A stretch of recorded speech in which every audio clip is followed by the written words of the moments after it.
Jimmy Carter ছিলেন আমেরিকার সাবেক প্রেসিডেন্ট। এই ভদ্রলোক খুব চমৎকার একটা কথা বলেছিলেন নিজের দেশ সম্পর্কে। তিনি বলেছিলেন, মার্কিনীরা হচ্ছে ইতিহাসের সবচেয়ে যুদ্ধপ্রিয় জাতি, আর এই যুদ্ধের কারণে আমেরিকান অর্থনীতি ক্রমশই পিছিয়ে যাচ্ছে।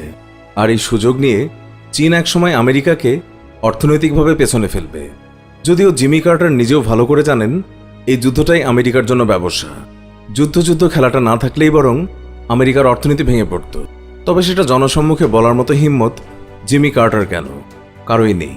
আর আমেরিকার এই খেলার প্রধান খেলনা কারা জানেন? আমি, আপনি আর এই পৃথিবীর মুসলমানরা। বাংলাদেশের সবচেয়ে বেশি বৈদেশিক মুদ্রা আয় করে গার্মেন্টস পণ্য রপ্তানি করে, আর আমেরিকার সবচেয়ে বেশি টাকা আয় করে অস্ত্র বিক্রির মাধ্যমে। শুধু আমেরিকাই নয়, রাশিয়া, ব্রিটেন, ফ্রান্স, চীন এই চারটি দেশ বিশ্বের সবচেয়ে বেশি অস্ত্র বিক্রি করে। আর এইসব অস্ত্রের মূল ক্রেতা কারা? মধ্যপ্রাচ্যের দেশগুলো, বিশেষ করে সৌদি আরব। 2015 সালে সৌদি আরবের কাছে থেকে 900 মিলিয়ন পাউন্ডের তেল কিনেছিল ব্রিটেন।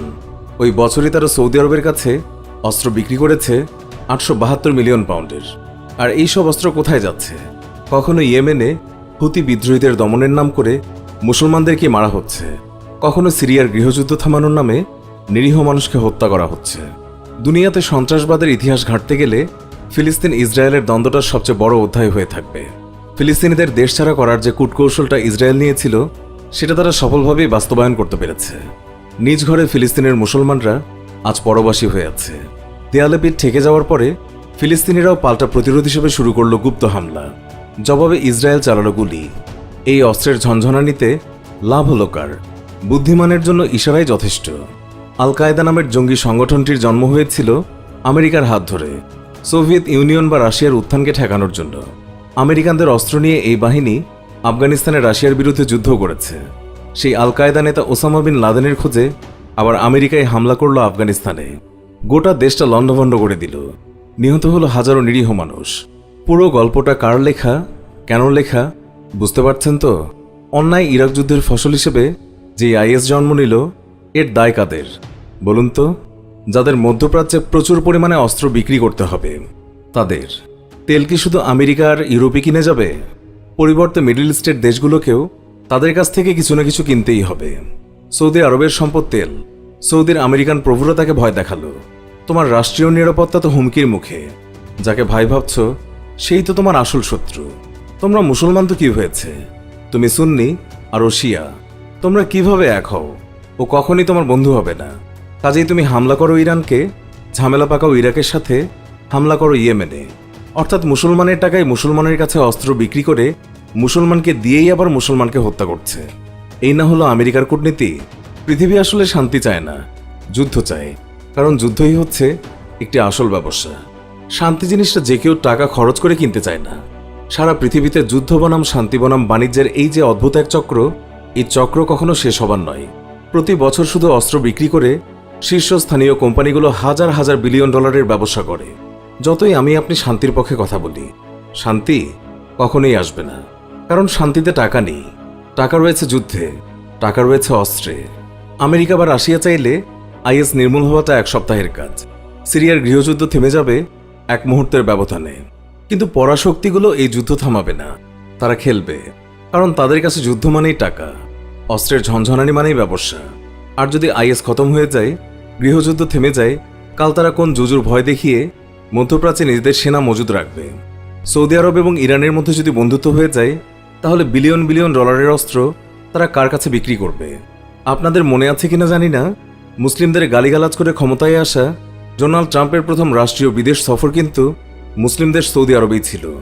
সেখানে মুসলিম দেশগুলোর সম্মেলনে তিনি ছিলেন প্রধান অতিথি। তার স্ত্রী মাথায় কাপড় দিয়ে হাজির হয়ে সে সময় প্রশংসাও কুড়িয়েছিলেন। এগুলো সবই রাজনীতি আর ব্যবসার সমীকরণ, যেটা অনেকেই বুঝবে না। এই যে ফ্রান্স মুসলমানদের বিরুদ্ধে ঘৃণা ছড়াচ্ছে, এর উদ্দেশ্য কি জানেন? ওরা চায় মুসলমানরা আরও উগ্র হয়ে উঠুক। তারা যেন অন্য ধর্মের মানুষের উপর হামলা করে। তাহলে ফ্রান্স থেকে শুরু করে সারা বিশ্বের মানুষের কাছে মুসলমানদেরকে জঙ্গি হিসেবে তুলে ধরবে। যেন মুসলমানদের কোনো চাকরি, কোনো সামাজিক অবস্থা যেন কোনো কিছুই না পায়। তখন তারা বিশ্বকে দেখাবে বোমা মেরে হাজার হাজার মানুষ মারা তাদের ভুল ছিল না, তাদের আফগানিস্তান ইরাক আক্রমণ ভুল ছিল না। মুসলমানদের কি তাহলে কোনো দোষ নেই? অবশ্যই আছে, মুসলমানদেরও ভুল আছে। তাদেরকে যেইভাবে দাবার গুটি বানিয়ে ব্যবহার করা হচ্ছে, সেই গোলকধাঁধা থেকে বের হবার কোনো চেষ্টাও তারা কিন্তু করছে না। ফ্রান্সের ঘটনায় দেখুন, ইসলাম কখনো হত্যাকাণ্ডকে সমর্থন করে না, সেটা মহানবীকে অবমাননাই হোক কিংবা কোরআন অবমাননাই হোক। ইসলাম শান্তির ধর্ম। নবীজি সাল্লাল্লাহু আলাইহি ওয়াসাল্লাম ধর্ম প্রচারের শুরু থেকে বিদায় হজের ভাষণ প্রতিটি জায়গায় শুধু শান্তির কথা বলে গেছেন, ক্ষমার উদাহরণ তৈরি করেছেন বারবার। তাহলে তার উম্মত হয়ে আমরা কেন ধর্মের নামে মানুষ খুন করব? কেন মসজিদে কোরআন অবমাননার অভিযোগে একজন মানুষকে পিটিয়ে হত্যার পর তার লাশকে পুড়িয়ে ফেলব? এটা তো ইসলাম সমর্থন করে না। ইসলাম শান্তিপূর্ণ প্রতিবাদের শিক্ষা দেয়। অশান্তির কোনো স্থান এই ধর্মে নেই। ইউরোপের দিকে তাকান, ধর্ম নিরপেক্ষতার আড়ালে ফ্রান্স চেষ্টা করছে মুসলমানদেরকে উস্কে দেয়ার, ঘৃণার বিষবাষ্প ছড়ানোর। আপনি নবীজির জীবনী পড়ুন, সমস্ত বিপদে আপদে তিনি আল্লাহ তাআলার কাছে সাহায্য চেয়েছেন। তাহলে তার উম্মত হয়ে কেন একজন তার হাতে অস্ত্র তুলে নিয়ে মানুষ হত্যার মিশনে নামবে? তায়েফে যখন আমাদের নবীর ওপরে অত্যাচার চালানো হয়েছিল, হুদাইবিয়ার সন্ধিতে যখন অপমানজনক শর্ত চাপিয়ে দেওয়া হয়েছিল, তখন তো নবীজি বলেননি তাদের হত্যা করতে, তিনি ধৈর্য ধরেছেন। তাহলে মহানবীর মতো একজন মহান মানবের অনুসারী হয়ে ধৈর্য না ধরে আমরা কি তাকেই অপমান করছি না? পশ্চিমা বিশ্ব আমাদের জঙ্গি হিসেবে প্রতিষ্ঠিত করতে চায়, সেই কাজটা তো মুসলমানরাই আরও সহজ করে দিচ্ছে। আমাদের শান্ত থাকতে হবে। যুদ্ধ, অস্ত্র এবং ব্যবসার এই ত্রিমাত্রিক সম্পর্কটা বুঝতে হবে। দাবার চালে বোবা গুটি হয়ে ব্যবহৃত হওয়া থেকে বাঁচতে হবে। আমাদের প্রতিবাদ করতে হবে, কিন্তু সেটা অবশ্যই শান্তিপূর্ণ উপায়ে। ধর্ম বা জিহাদের মিথ্যে ট্যাবলেট খাইয়ে যারা অশান্তি জারি রেখে মুসলমানদেরকে জঙ্গি হিসেবে দেখাতে চাইছে, তাদের কুটচাল সফল হতে দেওয়া যাবে না কোনোভাবেই। এই পৃথিবীতে শান্তি আসবে না, তবে আমাদেরকে কোনোভাবেই অশান্ত হওয়া চলবে না, কারণ আমরা শান্তির ধর্মের প্রতিনিধি। অশান্তি ছড়ানোটা আমাদের কাজ নয়। সুপ্রিয় দর্শক, এই ছিল আমাদের আজকের ভিডিও। আশা করছি আমাদের এই ভিডিওটি আপনাদের অনেক ভালো লেগেছে। ভিডিওটি ভালো লাগলে অবশ্যই একটি লাইক দিন এবং অনেক অনেক শেয়ার করে চারিদিকে ছড়িয়ে দিন। আবারও দেখা হবে নতুন কোনো ভিডিওতে। এখনকার মতো বিদায় নিচ্ছি।